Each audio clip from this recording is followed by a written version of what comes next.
Aquí estoy.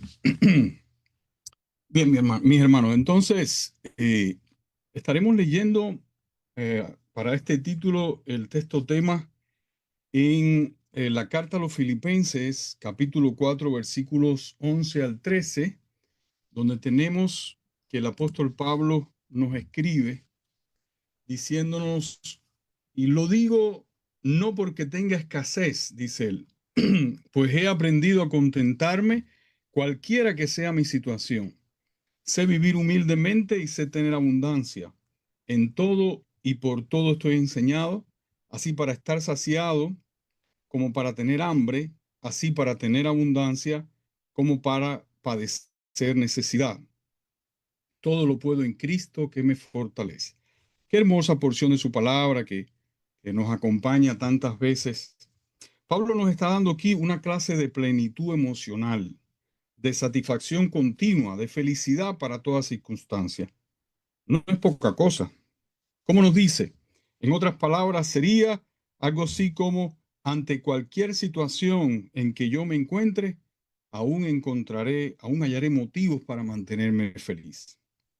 El solo hecho de escucharlo decir eso ya te compromete a hacer un mayor esfuerzo, nos compromete a establecer un mayor compromiso personal con la felicidad. ¿Cómo lo logró?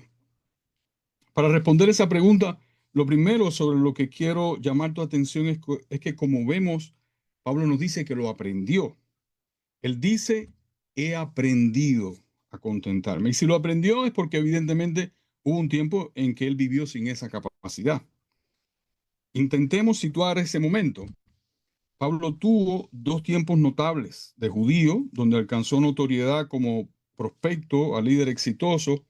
Hablándonos de esa vida anterior, él nos dice en esta misma carta a los Filipenses, en el capítulo 3, versículos 5 al 7, circuncidado al octavo día del linaje de Israel, de la tribu de Benjamín, hebreo de hebreos, en cuanto a la ley fariseo, en cuanto a celo perseguidor de la iglesia, en cuanto a la justicia que es por la ley irreprensible. Pero cuantas cosas eran para mi ganancia, las he estimado como pérdida. Llegó pues otro tiempo en la vida de Pablo, un tiempo de satisfacción plena, que es cuando él alcanza notoriedad como apóstol cristiano y nos deja el pasaje que nos da tema para hoy. Es sobre este tiempo del que leímos al principio, donde él nos dice, todo lo puedo en Cristo, incluso mantenerme contento en medio de pruebas y adversidades. Estaremos entonces en lo adelante tratando de captar y aprender de ese aprendizaje del apóstol. Lo haremos desde la perspectiva que nos ofrece el contraste entre la vida de Saulo, que es como él se llamaba cuando era un líder judío, y ya con su nueva identidad como apóstol de los gentiles, como Pablo, con ese nombre que adoptó, como apóstol del mundo gentil. Desde aquel ejemplo, veamos las estrategias que Pablo siguió y cómo podemos aplicarlas a nuestras vidas. Comencemos notando cómo él aprendió a vivir sin condenación.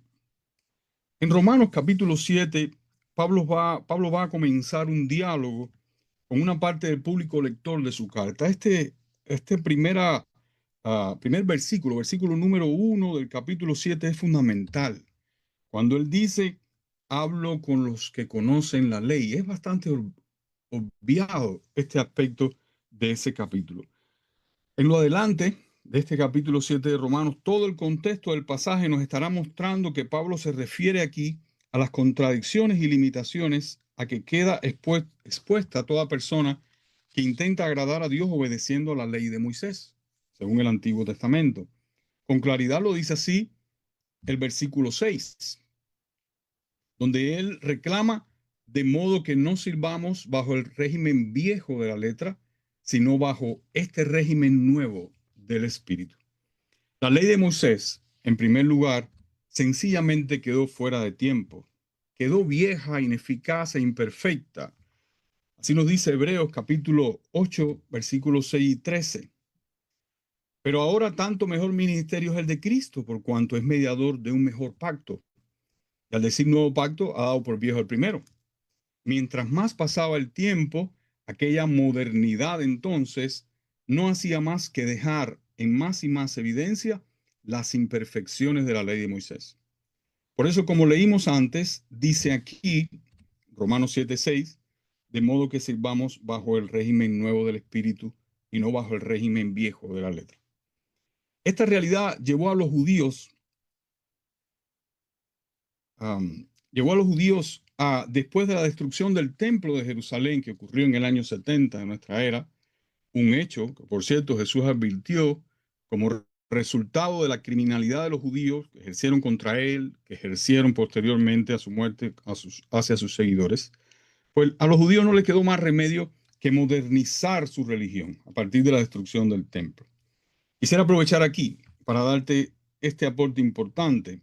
El judaísmo que perdura hasta nuestros días no es el de la ley de Moisés. Eso también es importante tenerlo claro.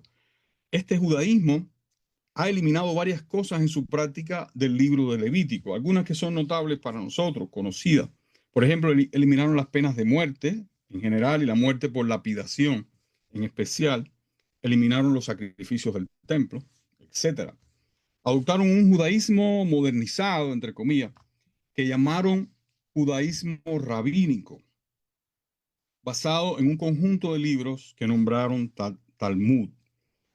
Los cristianos entendemos qué pasó aquí en realidad, porque el Nuevo Testamento nos explica que la ley de Moisés venía con fecha de caducidad, tenía ese defecto por diseño.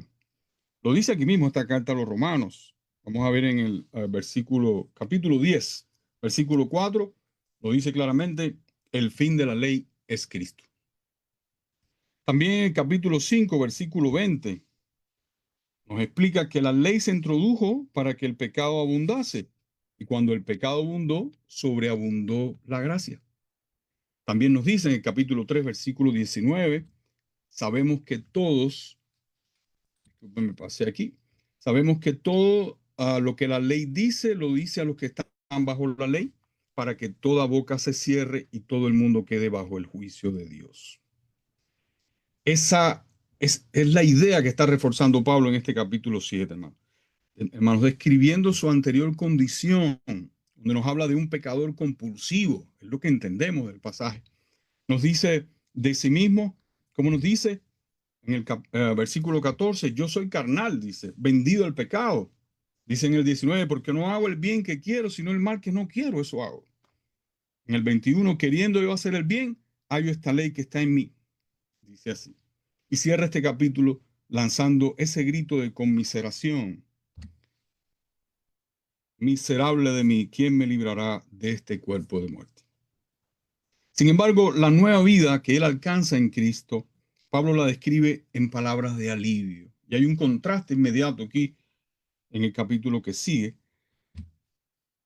cuando nos dice en el primer versículo del capítulo 8, ahora pues ninguna condenación hay para los que están en Cristo Jesús, los que no andan conforme a la carne, sino conforme al Espíritu. Si estuviéramos juntos en una congregación, les pediría que lo leyéramos juntos, lo leyeran conmigo. ¿Por qué es tan importante memorizar este texto? ¿Por qué es tan importante asumirlo con fe? Qué lamentable es escuchar a cristianos describir su vida en Cristo con las contradicciones del capítulo 7. Demasiados maestros de la Biblia aún dicen esa torpeza. Si usted siente alguna condenación, o lo diré correctamente en la primera persona del plural para incluirme yo también, si sintiéramos alguna condenación en nuestra capacidad de obedecer la ley de Jesucristo, en el momento en que eso pase, ya sea ahora o en el futuro, has de saber que el problema lo tiene usted.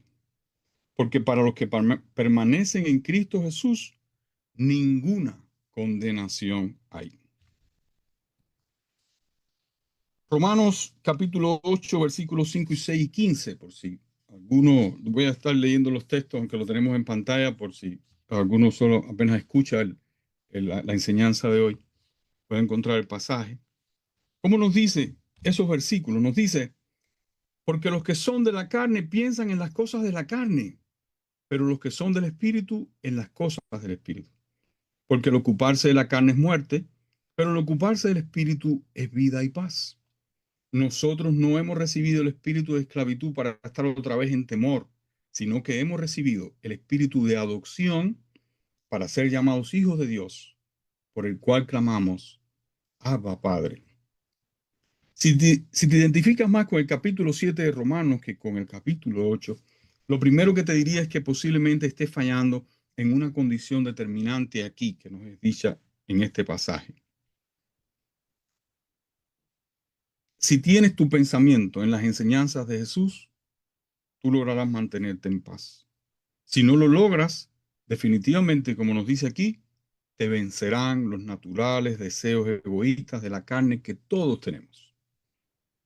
Por eso tiene tanto sentido que la estrategia favorita del apóstol, de Pablo, para evangelizar, sea la que él describe en 2 Corintios capítulo 10, versículo 5. Como nos decía él, llevando cautivo todo pensamiento a la obediencia a Cristo. De nuestra permanencia en esa estrategia personal dependerá mucho nuestra felicidad permanente, una felicidad que tú puedas hacerla perdurar en Cristo. Vamos a pasar a continuación a la segunda estrategia. Veamos que Pablo aprendió a amar a la comunidad cristiana. ¿Cómo era el de judío? Ya lo habíamos dicho antes, de todas maneras el contraste será necesario en el resto de la enseñanza. Pablo despreciaba completamente a la comunidad cristiana. Era su perseguidor. Como nos dice en Hechos 9:1, lo voy a leer, Saulo respiraba amenazas y muerte contra los discípulos del Señor. Un contraste en Cristo lo tendríamos observando el término que Pablo usa en 1 Corintios 5:8, cuando él habla, así que celebremos la fiesta con panes sin levadura, de sinceridad y de verdad. En la misma comunidad donde él los arrastraba, ahora hace fiesta. Pablo aprendió a amar a sus hermanos en Cristo y a apreciar la comunidad cristiana en la iglesia. En otro lugar, él expresa cuál era el anhelo de su corazón cristiano. Lo dice en los siguientes términos. ¿Cuál es nuestra esperanza o gozo o corona de que me gloríe? ¿No lo son ustedes, los hermanos delante de nuestro Señor Jesucristo en su venida? Ustedes son nuestra gloria y gozo. Nos dejó en 1 Tesalonicenses 2, 19 y 20. Ahora mi pregunta es para ti que me estás escuchando. ¿Amas al pueblo de Dios? ¿Aprecias con todo tu corazón la reunión cristiana? Mi deseo sería que te confesaras un total enamorado de tus hermanos y hermanas. Que para ti la reunión cristiana sea una fiesta, tal como para el apóstol, como aprendió a apreciarla. Pero tengo algo que decirte, no debemos amarlos más a ellos que a lo que ames a nuestro Señor Jesús. No sería saludable amar a algún hermano más de lo que ames a nuestro Señor. ¿Y por qué lo digo? Porque todos somos carentes. Los hermanos fallan, aún tú mismo les fallarás a ellos. La Biblia nos invita a todos a enfocarnos en Jesús, a poner nuestros ojos en Jesús. Nos dice este hermoso pasaje en Hebreos, no lo tenemos suficientemente claro todo el tiempo, puesto los ojos en Jesús. Todo este vínculo de amor en la comunidad cristiana es gracias a lo que es Jesús. Por eso Pablo ponía en orden esa escala de valores. Y nos decía, estaré leyendo 2 Corintios 4:5, no nos predicamos a nosotros mismos, sino a Jesucristo como Señor. Y aquí ven la parte importante, y a nosotros como vuestros siervos por amor de Jesús. Es importante aferrarnos al amor de Jesús y nuestro amor de los hermanos brotará como un hecho. Pero lo que sí tiene que suceder para mantener tu felicidad en Cristo es que ames a tus hermanos y disfrutes la comunión con tus hermanos. Lo que sí tiene que suceder es que reflejes amor y cuidado por ellos, si no, no lograrás vivir con alegría tu fe con alegría. Y por el contrario, llenarás tu corazón de amargura, hasta que esa amargura echa raíces y la conviertes en un daño para la verdadera comunión en la iglesia. ¿Te convertirás en qué? Te conviertes en cizaña. El Señor no utiliza esta ilustración maravillosa de la cizaña. ¿Te acuerdas de aquella parábola? Él nos dice, viene el enemigo en la noche y siembra la cizaña. Nos habla así en Mateo 13, 24 al 30. Tú serás ese sembrador furtivo si no amas a tus hermanos. Inevitablemente tú serás esa cizaña para la fe de los otros. Por eso es tan importante la advertencia de Hebreos 12:15, donde nos dice, mirad bien, no sea que alguno deje de alcanzar la gracia de Dios, que brotando alguna raíz de amargura os estorbe y por ella muchos sean contaminados. Pablo decía, hijitos míos, por quienes vuelvo a sufrir dolores de parto, decía él, hasta que Cristo sea formado en vosotros. En Gálatas 4:19 nos habla así. La tarea con la iglesia es ardua, hermanas y hermanos. Es difícil, es frustrante muchas veces. La ventaja es que todos perseguimos asemejarnos a la misma persona. Al menos contamos con eso, ¿no? Todos aspiramos a formar en nosotros el carácter de Cristo. Pero como vemos aquí en este versículo, Pablo decía, duele, como duele tantas veces, duele como un parto, como frustra a veces, frustra. Por eso creo que la mejor estrategia es practicar un amor a prueba de frustraciones, ¿no?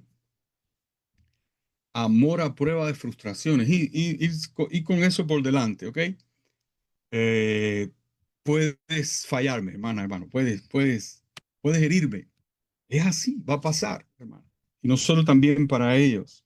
Es importante que lo tengamos claro entre nosotros. Será sano para nuestra fe comprometernos con el mandamiento de no hacer acepción de personas, añadiendo este aspecto. Por ejemplo, nos dice Santiago, nos habla sobre esto, ¿no?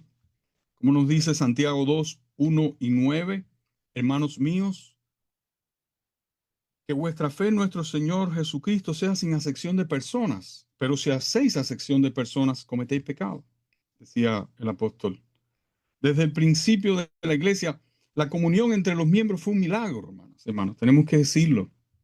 La idea de la iglesia es un milagro. Piensen en lo que se trata. Recuerden el trasfondo, por ejemplo, de lo que está pasando en aquella iglesia en Corinto, de las iglesias más problemáticas, pero es que era una locura realmente. Cuando Pablo critica a aquellos que estaban usando la cena del Señor para jactarse o embriagarse, ¿cuál era el trasfondo? Lo que estaba sucediendo era que por primera vez en la iglesia se estaban reuniendo en igualdad de derechos los amos y los esclavos. Eso era una locura. Y los ricos amos, no contentos, no aceptarían tan fácilmente eso de reunirse juntos y que de alguna manera ellos estén a mi nivel o incluso sean mayores que yo en dones, en manifestaciones del Espíritu, tal cual ocurría en el primer siglo. Y bueno, pues, ¿qué hacían los ricos? Pues el domingo le daban tareas a sus esclavos y les decían, cuando termines de hacer todo esto, cuando tú termines, entonces que te veo allá en la iglesia. Y por eso, ya cuando los esclavos llegaban allí, entonces, ¿qué era lo que encontraba? Pues que los amos se lo habían comido todo, se lo habían bebido todo. Y Pablo tuvo que reprenderlos por ese desorden.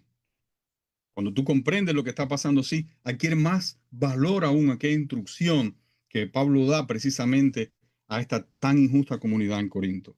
A los que les dijo, los miembros del cuerpo que parecen más débiles son los más necesarios.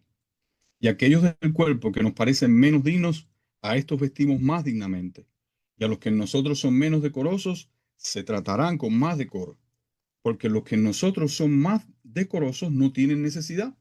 Pero Dios ordenó el cuerpo dando más abundante honor al que le faltaba, para que no haya desavenencia en el cuerpo, sino que los miembros todos se preocupen los unos por los otros. De manera que si un miembro padece, todos los miembros se duelen con él. Y si un miembro recibe honra, todos los miembros con él se gozan. Primera de Corintios 12, 26 al 22, 22 al 26. Si funcionó para esta iglesia en el primer siglo, también funcionará para nosotros hoy. Y hará de nuestras comunidades iglesias felices. Pasamos a el tercer punto de aprendizaje del apóstol Pablo y motivo de nuestra enseñanza. Vamos a ver que Pablo aprendió humildad. Cuando Pablo era un líder judío, entendía la felicidad en los términos en que normalmente lo entiende el mundo. en los términos del éxito profesional y el estatus social. Fariseo de fariseos, se definiría a sí mismo. Él necesitó hacer un trabajo grande en el tema de la humildad y lo reconocemos fácilmente a través de dos muestras claras que encontramos en la vida del apóstol. La primera es el nombre que él escoge para sí. Su nombre de nacimiento, como hemos dicho, era Saulo, y él adopta un nombre que tiene un significado especial. La palabra Pablo significa literalmente el más pequeño. Por supuesto que el Espíritu Santo estuvo guiándolo hacia esa elección. Y el otro ejemplo de su proyección hacia la humildad lo vemos en su debate contra lo que él llamó un aguijón en su carne. Se trató de una aflicción que lo aquejaba, y aunque no nos queda claro de qué se trataba, sí entendemos lo que motivó esta situación. Notemos cómo él nos dice, y para que la grandeza de las revelaciones no me exaltase desmedidamente, me fue dado un aguijón en mi carne, un mensajero de Satanás que me abofetee para que no me enaltezca sobremanera. Nos dice el apóstol en 2 Corintios 12:7. Nuestra felicidad como cristianos dependerá grandemente de que nos mantengamos humildes para aceptar el plan de Dios en nuestras vidas. Pablo tardó tiempo y gastó oraciones para aliviar su dolor, hasta que aceptó el plan de Dios. Aprendió a vivir con aquella aflicción y recuperó su gozo. Él lo describe de esta manera, respecto a lo cual 3 veces he rogado al Señor que lo quite de mí y me ha dicho, basta de mi gracia, porque mi poder se perfecciona en la debilidad. Por tanto, de buena gana me gloriaré, pero en mis debilidades, para que repose sobre mí el poder de Cristo. Por lo cual, por amor a Cristo, me gozo en las debilidades, en afrentas, en necesidades, en persecuciones, en angustia, porque cuando soy débil, entonces soy fuerte. Para su labor de dejar escritas 13 de las 27 cartas que componen el canon del Nuevo Testamento, y para desempeñarse dentro de un público tan diferente culturalmente, él necesitó vestirse de una profunda humildad. Pensemos, por ejemplo, que si aún hoy la labor de comunicar el Evangelio a personas que no saben leer, que por su cultura mantienen hábitos inmorales, y hablo de esto porque, bueno, eh, aún es un hecho, ¿no? Culturas más apartadas, ah, donde aún no ha llegado todos estos valores cristianos, pues eso nos hace más complicada la labor de evangelizarlo. Pero pongámonos en la perspectiva del apóstol, 2000 años atrás, donde esta ignorancia o el conocimiento era algo muy exclusivo de algunos pocos. ¿Cómo habría sido para este hombre, este alumno brillante de la Universidad de Gamaliel? No estuvo ajeno de dificultades como esa.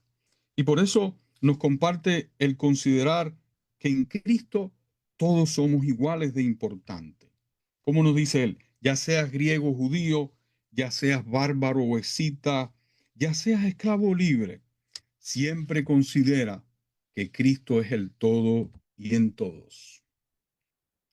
Por eso, a continuación del pasaje que recoge esta frase que creo que dice tanto, él nos invita de la siguiente manera. Dice, vístanse pues como escogidos de Dios, santos y amados, de entrañable misericordia, de benignidad, de humildad, de mansedumbre, de paciencia. Colosenses 3, 11 al 13. A veces la gente se siente agredida por el solo hecho de que tú seas diferente, ¿no? De que tú quieres hablar bien, tú quieres vestirte decente, quieres hacer tu trabajo lo mejor posible. Debes estar alerta, porque algunos se sentirán agredidos solo por eso. Y será necesario que aprendas a vivir con ese versículo tan importante, el que sigue, aquí en Filipenses 2:3. Pablo nos ofrece una clave, trata de aprendértelo de memoria, man, para que lo vivas, pero también para que de alguna manera te defiendas con él, ¿no? Pongas esa como tu carta de presentación. ¿Qué nos dice aquí? Nos da esta recomendación importante el Espíritu de Dios: nada hagan por contienda o por vanagloria, antes bien con humildad, estimando cada uno a los demás como superiores a él mismo. Este versículo es una pared hermano, lo que pone de nosotros con el mundo, porque el mundo vive lamentablemente no solamente tratando de ser feliz, sino demostrando su felicidad a los otros. Y su felicidad en los términos que lo entiende, en los términos, como decía, del éxito personal, de sus bienes materiales. Pero el cristiano no. El cristiano nada lo hace por vanagloria, nada lo hace por competir, nada lo hace por demostrar su éxito, hermano. Pero nuestro lenguaje tiene que ser, o la manera de lograrlo, ¿cuál va a ser? Bueno, pues va a ser si nos vestimos de humildad, con humildad, mostrándonos, aun cuando nos cueste trabajo, le costó trabajo al apóstol, pero es importante que trabajemos en ello. La única manera de romper esa barrera que muchas personas crean hacia nosotros por esta conducta es manteniéndote humilde también. Pero también tendrás que decírselo, ¿ok? Que tú no estás haciendo nada para humillar, para competir, porque te sientas superior, sino que simplemente esos son tus valores, porque eres cristiano. Qué hermoso. Qué hermoso cuando te confiesas cristiano y estás vestido de humildad. Pero en cualquier caso, recuérdalo. Cristo nos dijo, cualquiera que se humilla será enaltecido y cualquiera que se enaltece será humillado. En Lucas 18:14 nos da esa ley que está escrita en el cielo. Siempre recuerda mantenerte humilde y tendrás felicidad permanente. Vamos a ver el último aspecto entonces de nuestra enseñanza de hoy.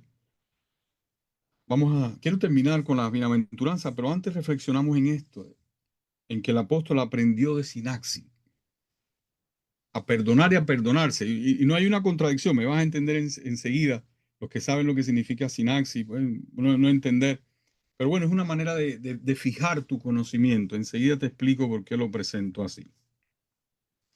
Pues vamos una vez a ver quién era este hombre. ¿Quién era este Saulo? Aquí en Hechos 26, 9 al 11, te planteo el contraste nuevamente. Dice, yo ciertamente había creído mi deber hacer muchas cosas contra el nombre de Jesús de Nazaret, lo cual también hice en Jerusalén. Yo encerré en cárceles a muchos de los santos, habiendo recibido poderes de los principales sacerdotes. Y cuando los mataron, yo di mi voto. Y muchas veces castigándolos en todas las sinagogas, los forcé a blasfemar. Y enfurecido sobremanera contra ellos, los perseguí hasta en las ciudades extranjeras. De este punto de encarnizado resentimiento, este hombre llega a transformarse en el siguiente servidor. De los judíos, 5 veces he recibido 40 azotes menos uno. 3 veces he sido azotado con varas, una vez apedreado, 3 veces he sido padecido naufragio. Una noche y un día he estado como náufrago en alta mar, en caminos muchas veces, en peligro de ríos, peligros de ladrones, peligros de los dominación, peligros de los gentiles, peligros en la ciudad, peligros en el desierto, peligros en el mar, peligro entre falsos hermanos, en trabajo y fatiga, en muchos desvelos, en hambre y sed, en muchos ayunos, en frío y en desnudez. Y además de otras cosas, lo que sobre mí se agolpa cada día, la preocupación por todas las iglesias. ¿Quién enferma? Yo no enfermo.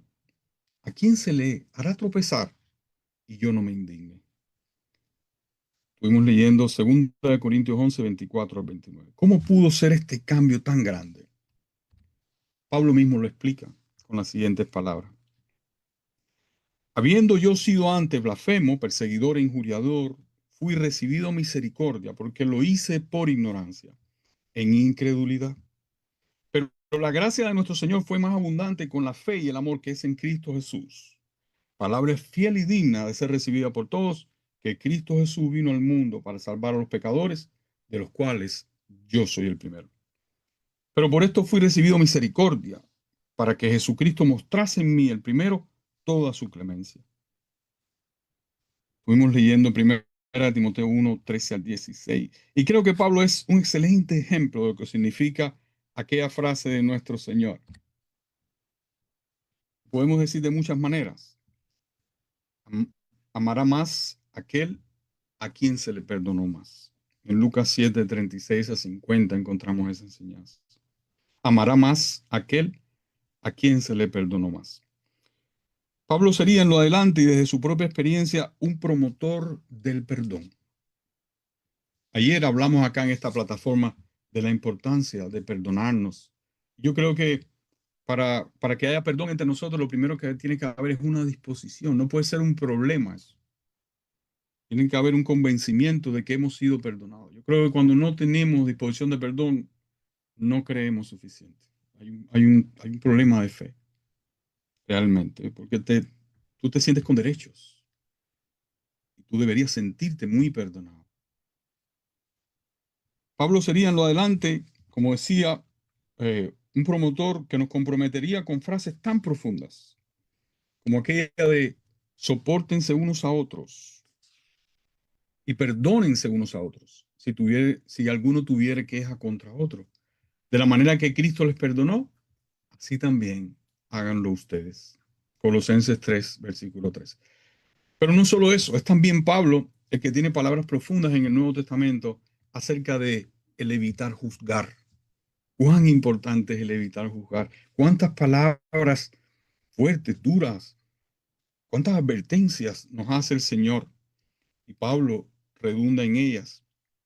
Él nos dice aquella frase monumental, aquella ah, genialidad retórica. Aquí en Romanos también. Próximo sábado en la mañana estaremos meditando esta frase, si fuera posible. Cuando él dice, eres inexcusable hombre quien quiera ser, que seas tú que juzgas, pues en lo que juzgas a otros, te condenas a ti mismo. Porque tú que juzgas, haces lo mismo. Pero Pablo decía algo más sobre ese juicio que constantemente hacemos unos de otros. Él dice algo que incorpora mucha misericordia al acto, y sin embargo nosotros lo tenemos muy poco en cuenta. Llamo tu atención ahora sobre 1 Corintios 4:5. Quisiera que lo aprenderas de memoria también. Va a ser muy importante en tu vida espiritual. Te va a ser sacado este versículo ahí en el juicio. Cuando nos dice, así que no juzguéis nada antes de tiempo, hasta que venga el Señor, el cual aclarará también lo oculto de las tinieblas y manifestará las intenciones de los corazones. Y entonces cada uno recibirá su alabanza de Dios. Sin duda, a partir de ideas relacionadas con este versículo, vemos muchos pecados, ¿no? La famosa buena intención de la cual está llena el camino al infierno. Pero sin embargo, eso no puede demeritar la importancia del hecho concreto, hermano. Hermano, te voy a dar un principio de vida que está intrínseco al razonamiento que Pablo nos ha dejado aquí en este texto. Escucha esta frase. Todo el mundo hace lo mejor que puede con lo mejor que tiene. Te lo voy a repetir. Todo el mundo hace lo mejor que puede con lo mejor que tiene. ¿Tú sabes cómo se llama eso? Eso se llama benignidad. Y nosotros debemos ser benignos siempre. Debemos ser un modelo, un ejemplo. Debemos ser la sal de la tierra en benignidad. Cuando te lances a juzgar, que preferiblemente, como te invita este texto, hazlo solo cuando fuera inevitable, siempre debes reconocer que hay elementos de cada situación que tú nunca conocerás del todo. Pablo lo resume aquí en lo oculto de las tinieblas. Y también nos habla las intenciones del corazón. La ciencia hoy nos aporta un poco sobre esto, ¿eh? Y ahí es donde caemos en el tema de la sinapsis. ¿Qué es la sinapsis? La sinapsis ah, es, como nos explica acá, es el momento en que se conectan las neuronas, nuestras neuronas cerebrales allí. Ese momento es la sinapsis. Es a lo que hemos llamado hasta ahora la inteligencia, ¿no? Comúnmente reconocemos que hay personas con diferentes tipos de inteligencia y unos definitivamente más inteligentes que otros, porque se refiere a la capacidad que tienen algunas personas más que otras para conectar sus neuronas más fuerte y rápidamente. El cerebro de cada uno de nosotros está ordenado igual, pero lo que es diferente es la capacidad de cada individuo para a través de la sinapsis acceder a las diferentes áreas de tu cerebro. Habrá lugares a los que yo como individuo no tengo tanta capacidad de acceder tan rápidamente como así lo tiene otro individuo. Y de ahí vienen nuestras diferencias en carácter y en habilidades. No juzgues a las personas por quien eres tú, porque no sabes lo oculto de las tinieblas de cada uno. No sabes el esfuerzo que a cada uno le cuesta llegar hasta el determinado lugar que para ti es común. Pablo estaba en su obstinación contra el pueblo cristiano, no por maldad, dice él, sino lo había hecho por ignorancia. Sin embargo, uno dirá que por ignorancia no era tanto, ¿no? Porque él fue testigo de la devoción del mártir Esteban y estaba allí cuando le arrebataron su vida. Posiblemente escuchó el discurso de Esteban también. Pero nada de eso fue suficiente para su propia sinaxis, su propio razonamiento, hasta que lo tumba de un caballo, un rayo de luz cegador desde el cielo en el camino a Damasco. Y por eso, hermano, aun cuando se trate de nuestros hijos, de quienes pensamos que lo sabemos todo, a la hora de juzgar sus acciones, siempre partamos desde un razonamiento. La gente hace lo mejor que puede con lo mejor que tiene. Y no condenemos, sino roguemos, hermano. Cuánto nos cuesta asumir esa actitud, hermano? Qué cosa maravillosa tiene este texto que vamos a leer a continuación. Mire lo que nos dice la palabra. A veces perdemos esta identidad y sobre todo de lo que se trata. ¿Cuál es el trabajo de esta identidad? Dice 2 Corintios 5:20, así que somos embajadores en nombre de Cristo, como si Dios rogase por medio de nosotros, o rogamos en nombre de Cristo, reconciliados con Dios. Qué hermoso. Somos los que desde esa perspectiva hablamos, hermano. A veces nos sentimos con toda autoridad para decirle a la gente, mira, no le hagas favor a Dios. No, no, tú te crees que tú puedes determinar y que Dios es cualquier cosa. No, no, no le hagas favor a Dios. No, no. Sin embargo, Dios no, Dios no tiene problema en rogarle a la gente. Y nos invita a nosotros a ser portadores de su voz. ¿Desde dónde? No desde el juicio, desde el ruego. Ruégale a la gente. Es maravilloso lo que pasa aquí en los Estados Unidos. Es muy común que visites una iglesia, hermano. Y bueno, no quiere decir que tú te vas a quedar ahí. No sé, pues, pudo haber pasado algo, la iglesia te quedaba cerca y ahí te toman tus datos. Y tú sabes qué va a pasar. Te van a estar enviando postales por algún tiempo y van a pedirle a los niños de la iglesia que escriban también. Qué maravilloso. ¿Cuánto han comprendido estos hermanos acá en Norteamérica? ¿Cuántos ejemplos significan para nosotros de lo que va esta identidad en Cristo? Deja de juzgar, hermano. Mucho más aún, es importante dejar de condenar. Eso será un paso importante para que nada te quite la felicidad. Termino, mis hermanas y mis hermanos. Vamos a terminar con las bienaventuranzas. No las vamos a leer. Solo quiero presentar esta escena para hacerte la siguiente pregunta. ¿Las bienaventuranzas son mandamientos o son promesas? ¿Qué son las bienaventuranzas? ¿Qué es esta manera en que Jesús nos presentó su nueva ley, su plan de salvación? Son promesas definitivamente, dirigidas a llenarnos de optimismo, a llenarnos de entusiasmo. Yo creo que el mejor reflejo del tipo de carácter que poseía Jesús son las ilustraciones que él escogía, ¿no? ¿De qué nos hablan las ilustraciones del Señor? Bueno, pues nos hablan del padre que hace una fiesta por un hijo al cual había dado por perdido. Nos hablan del pastor.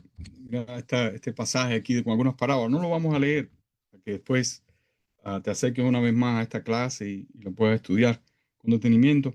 Estoy presentando Lucas 15:3 al 10 y encontramos aquí, bueno, pues que el Señor nos habla del pastor que pone gozoso a sus ovejas sobre sus hombros al encontrarla. Nos habla de la mujer que reúne a sus vecinas con gozo, de los ángeles que tienen gozo. Y las enseñanzas de Cristo tenían ese objetivo. ¿Cuál era el objetivo de las enseñanzas de Cristo? Ojalá pudiéramos, que lo leas conmigo desde ahí donde tú estás. En el Evangelio de Juan, capítulo 15, versículo 11, la Nueva Versión Internacional lo dice claramente. Como nos dice, les he dicho esto para que tengan mi alegría y así vuestra alegría sea completa. Y una vez más, cuando Nuestro Señor ora al Padre. ¿Cuál es su motivo? ¿Cuál es su regalo? ¿Y cuál era su intención hacia nosotros? Como dice él, ahora vuelvo a ti, Padre, pero digo estas cosas mientras todavía estoy en el mundo, para que tengan mi alegría en plenitud. Tenemos establecido el principio bíblico de que Dios es santo. Eso nadie lo duda, eso lo tiene claro. Sin santidad nadie verá al Señor. ¿Cuán importante es eso? Pero no tenemos tan bien establecido el principio de que Dios es un Dios alegre. Y es tan alegre que nuestro Señor nos lo dice con claridad a través del apóstol: nada hagan con tristeza ni por obligación, porque Dios ama a los alegres, a los dadores como Él, que lo dan todo con alegría. En 2 Corintios 9:7 nos dice así. Terminamos aquí con este resumen de lo que aprendió el apóstol para mantenerse contento, para mantenerse en una felicidad permanente, ¿no? Aprendió a vivir sin condenación, aprendió a amar a la comunidad cristiana, aprendió humildad, aprendió a perdonar y a perdonarse. Que así como Él, aprendamos, tal vez poco o tal vez mucho en el proceso, pero aprendamos a contentarnos en cualquiera que sea nuestra situación. Amén. Amén, hermano. Muy bien, muchísimas gracias.